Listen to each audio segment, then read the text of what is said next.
18ನೇ ಪ್ರವಾಸಿ ಭಾರತೀಯ ದಿನದ ಸಮಾವೇಶಕ್ಕೆ ಪ್ರಧಾನಿ ನರೇಂದ್ರ ಮೋದಿ ಒಡಿಶಾದ ಭುವನೇಶ್ವರದಲ್ಲಿ ಇಂದು ಚಾಲನೆ ನೀಡಿದರು. ಪ್ರವಾಸಿ ಭಾರತೀಯ ಎಕ್ಸ್‌ಪ್ರೆಸ್ ರೈಲಿಗೆ ಹಸಿರು ನಿಶಾನೆ ತೋರಿದರು. ಕಾರ್ಯಕ್ರಮದಲ್ಲಿ ವಿದೇಶಾಂಗ ಸಚಿವ ಡಾಕ್ಟರ್ ಎಸ್ ಜಯಶಂಕರ್, ಒಡಿಶಾ ರಾಜ್ಯಪಾಲ ಹರಿಬಾಬು, ಮುಖ್ಯಮಂತ್ರಿ ಮೋಹನ್ ಚರಣ್ ಮಾಝಿ ಸೇರಿದಂತೆ ಮತ್ತಿತರರು ಉಪಸ್ಥಿತರಿದ್ದರು.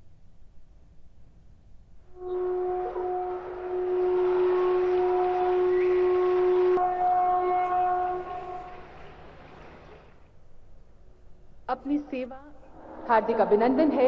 बहुत बहुत स्वागत. ಪ್ರಧಾನಿ ನರೇಂದ್ರ ಮೋದಿ, ಒಡಿಶಾದಲ್ಲಿ ಭಾರತದ ಶ್ರೀಮಂತ ಪರಂಪರೆ ಹೆಜ್ಜೆ ಹೆಜ್ಜೆಗೂ ದರ್ಶನವಾಗುತ್ತದೆ.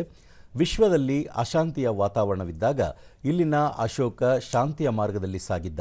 ಇಂದಿಗೂ ಪ್ರಪಂಚದ ಭವಿಷ್ಯ ಯುದ್ಧದಲ್ಲಿಲ್ಲ, ಬುದ್ಧನಲ್ಲಿದೆ ಎಂದು ಹೇಳಿದರು. ಭಾರತ ಪ್ರಜಾಪ್ರಭುತ್ವದ ತವರಷ್ಟೇ ಅಲ್ಲ, ಪ್ರಜಾಪ್ರಭುತ್ವದ ಮೌಲ್ಯಗಳು ಭಾರತೀಯರ ಜೀವನದ ಭಾಗವಾಗಿವೆ. ಭಾರತೀಯರು ಪ್ರಪಂಚದ ಯಾವುದೇ ಭಾಗಕ್ಕೆ ಹೋದರೂ ಸ್ಥಳೀಯ ಸಮಾಜದೊಂದಿಗೆ ಬೆರೆಯುತ್ತಾರೆ, ನೀತಿ ನಿಯಮ ಸಂಪ್ರದಾಯಗಳಿಗೆ ಗೌರವ ತೋರುತ್ತಾರೆ, ಅಭಿವೃದ್ಧಿಗೆ ಕೊಡುಗೆ ಸಲ್ಲಿಸುತ್ತಾರೆ. ಜೊತೆಗೆ ಭಾರತ ಕೂಡ ಮನದಲ್ಲೇ ಇರುತ್ತದೆ ಎಂದು ಹೇಳಿದರು. ಭಾರತದ ವೃತ್ತಿಪರರು ಬೃಹತ್ ಸಂಸ್ಥೆಗಳ ನೇತೃತ್ವ ವಹಿಸಿ ಪ್ರಗತಿಗೆ ಕೊಡುಗೆ ನೀಡುತ್ತಿದ್ದಾರೆ. ಯುವ ಹಾಗೂ ಕೌಶಲ್ಯಯುತ ಮಾನವ ಸಂಪನ್ಮೂಲವನ್ನು ಪೂರೈಸುವ ಸಾಮರ್ಥ್ಯ ನಮ್ಮಲ್ಲಿದೆ. ಪರಿಣಾಮವಾಗಿ ಭಾರತದ ಯುವಜನತೆಗೆ ವಿಶ್ವದಲ್ಲಿ ಮನ್ನಣೆ ಇದೆ ಎಂದು ಹೇಳಿದರು. ಬಿಕ್ಕಟ್ಟಿನ ಸಮಯದಲ್ಲಿ ಭಾರತೀಯರ ಸುರಕ್ಷತೆಗೆ ಸರ್ಕಾರ ಆದ್ಯತೆ ನೀಡುತ್ತಿದೆ. ವಿದೇಶಗಳಲ್ಲಿರುವ ಭಾರತೀಯರ ಸುರಕ್ಷತೆ ವಿದೇಶಾಂಗ ನೀತಿಯ ತತ್ವವಾಗಿದೆ ಎಂದು ಹೇಳಿದರು.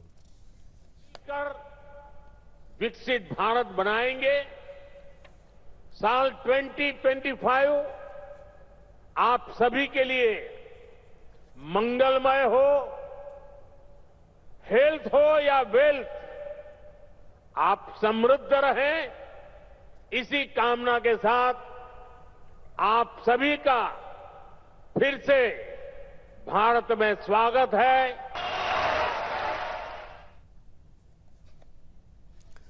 ಸಚಿವ ಡಾಕ್ಟರ್ ಎಸ್ ಜಯಶಂಕರ್, ಪಾಸ್ಪೋರ್ಟ್ ಸೌಲಭ್ಯ ಮತ್ತು ನವೀಕರಣಕ್ಕಾಗಿ ಇದ್ದ ಸಮಸ್ಯೆಗಳನ್ನು ಬಗೆಹರಿಸಲಾಗಿದೆ. ಉದ್ಯಮಿಗಳಿಗೆ ಅನುಕೂಲವಾಗುವ ದೃಷ್ಟಿಯಿಂದ ಡಿಜಿಟಲೀಕರಣಕ್ಕಾಗಿ ಹೆಚ್ಚಿನ ಒತ್ತು ನೀಡಲಾಗಿದೆ. ಅಲ್ಲದೆ ಸುಲಭ ಆರ್ಥಿಕ ವ್ಯವಹಾರಕ್ಕೆ ಪೂರಕವಾಗುವಂತಹ ವಾತಾವರಣ ಸೃಷ್ಟಿಸಲಾಗಿದೆ ಎಂದರು. And most important, in times of difficulties, you can be confident that the Modi Sarkar has your back. ಪ್ರಧಾನಿ ನರೇಂದ್ರ ಮೋದಿ ಸಮ್ಮೇಳನದ ಅಂಗವಾಗಿ ಹಮ್ಮಿಕೊಂಡಿರುವ ವಿವಿಧ ಪ್ರದರ್ಶನ ಮಳಿಗೆಗಳಿಗೆ ಭೇಟಿ ನೀಡಿದರು.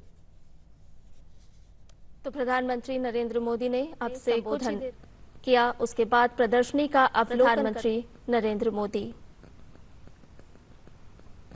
तमाम बड़ी बातों का जिक्र आज अपने संबोधन में किया.